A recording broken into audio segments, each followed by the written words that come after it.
आशा करता हूं आप सब बहुत अच्छे होंगे। मेरा नाम है सिद्धांत अग्निहोत्री। स्टडी ग्लोस पे आपका बहुत बहुत स्वागत है। दोस्तों, आज हम बात करेंगे यूक्रेन और रशिया की। ठीक है, देखिए, यूक्रेन और रशिया पे अभी मैंने लेक्चर लिया था। मैंने आपको बताया था कि जो इजियम शहर है और कुपियांस्क, इन दोनों जगह पे यूक्रेन का कब्जा हो गया। स्नेक आइलैंड पे यूक्रेन ने कब्जा कर लिया। यूक्रेन बहुत तेजी से आगे बढ़ रहा है और विश्वास मानिए दोस्तों, अगर ऐसा ही चलता रहा तो रशिया के पास जो एरियाज थे वो भी खो देगा। हम बात करेंगे दोस्तों डिटेल में। हमारे यूपीएससी का शानदार कोर्स आप पता नहीं क्यों नहीं ले रहे हो, इतना शानदार क्वालिटी है।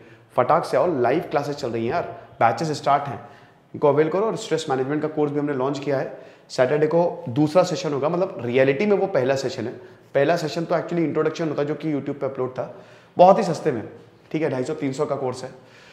तो यूक्रेन ने जो गेन किया है, जो काउंटर ऑफेंसिव टेक्निक यूक्रेन ने अपनाई है, सबसे बड़ी बात जो खार्किव रीजन है जहां जो रशिया का गढ़ है, और खेरसोन रीजन जो कि साउथ में है, खार्किव ईस्ट में, खेरसोन साउथ में है।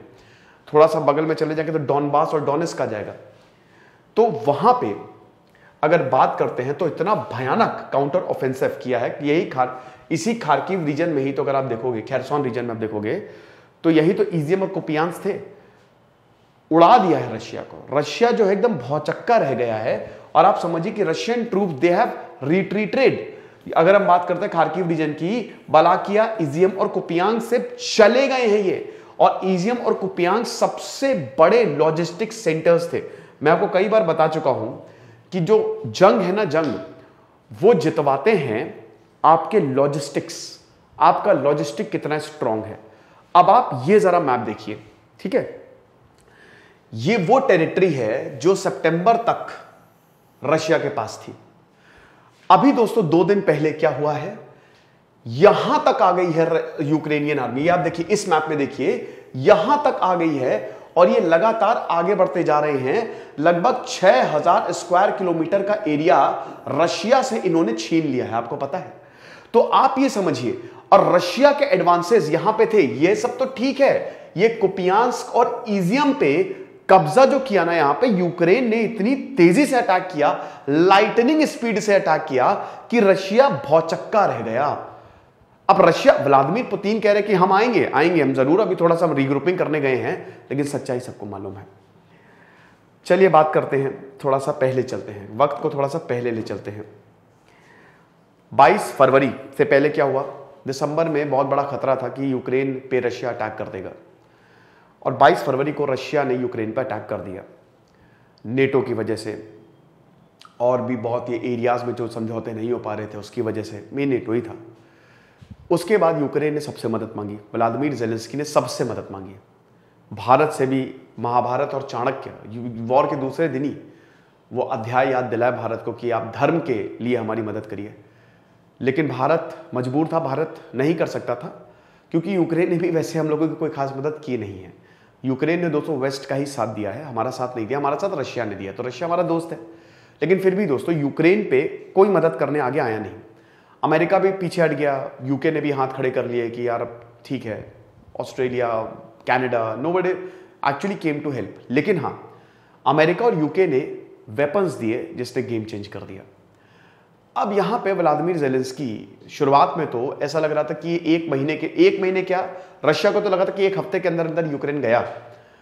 पहले हम ईस्ट पे कब्जा करेंगे, डॉनबास और डोनेस्क तो है ही हमारे पास, उसके बाद फिर हम वेस्ट पे जाएंगे तो पूरा यूक्रेन हमारे पास आ जाएगा। और ये मार्च तक यूक्रेन को काफी ज्यादा दिक्कतें झेलनी पड़ी, बहुत भयानक तरीके से हमले हुए और यूक्रेन पीछे हटता गया, लगातार वो पीछे हटता गया। ठीक है ना, पहले जो डॉनबास किधर जाएंगे तो डॉनबास और डोनेस्क रीजन की अगर ये वाला बात करें तो यहां से वो यहां तक आ गए थे। ठीक है, पूरा मतलब ये वाला एरिया जो है तगड़े से इन्होंने कैप्चर करना शुरू कर दिया था। क्रीमिया इनके पास ऑलरेडी 2014 में ही आ गया था। रशिया ने क्रीमिया जो है वो 2014 में ले लिया था, जिसकी वजह से रशिया को निष्कासित भी कर दिया था। पहले G8 था ना, G7 हो गया। रशिया के ऊपर सैंक्शंस भी लगाए, लेकिन तब भी चीजें चलती रही। लेकिन जब यूक्रेन पे हमला किया तो रशिया के ऊपर बहुत सैंक्शंस लगाए गए। ठीक है, कहानी आगे बढ़ती है। अप्रैल आ जाता है। अप्रैल, मई, जून, इन 3 महीनों में अमेरिका ने गेम बदला, जो बाइडेन ने गेम बदला। अमेरिका ने एक तो अमेरिका और यूके स्पेशली, ये दो देशों ने यूक्रेन को पूरी तरीके से मदद की। क्यों मदद की? क्योंकि व्लादिमीर जेलेंस्की ने एक वीडियो जारी किया था कि हम आपके साथ हैं, हमारी जनता आपके साथ है, सब आपके साथ है, मैं पीछे नहीं भाग रहा हूं। और वो जो हीरोइक जेस्चर था वो काम कर गया। लोग जो है वो सामने आ गए। रशिया ने वॉर क्राइम्स किए हैं, ब्यूका मैसाकर हो गया, रेप्स हो गए, ये वॉर क्राइम्स तगड़े किए रशिया ने, बहुत तगड़े किए। ठीक है, तो अब इसमें हुआ क्या कि व्लादिमीर जेलेंस्की जब सामने आए, जब आगे आए, तो फिर यूक्रेन के आम लोग जो हैं वो लड़ने लगे। और उसके बाद यूक्रेनियन आर्मी ने पलटवार किया। ठीक है, रशिया का इस समय तक अपर हैंड था। रशिया ने क्या किया, बहुत खतरनाक कॉन्स्क्रिप्ट और मर्सिनरीज को आगे भेज दिया। 18 साल से 28 साल के बच्चों को कॉन्स्क्रिप्ट करना शुरू किया, जिसकी वजह से क्या हुआ कि रशिया में एक थोड़ा सा ऐसा बन गया कि आप इतने छोटे छोटे बच्चों को, मतलब 20 साल 22 साल के बच्चों को आप भेज रहे हो।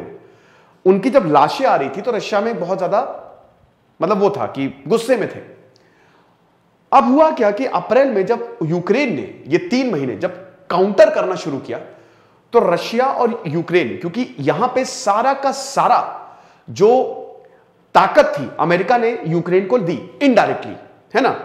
जो भी इंफॉर्मेशन थी अमेरिका ने यूक्रेन को दी, वेपन्स यूके और अमेरिका ने यूक्रेन को दिए, प्लानिंग में भी हेल्प की, और उसके बाद यूक्रेन पे छोड़ दिया कि आप अपने हिसाब से डिसीजन लो।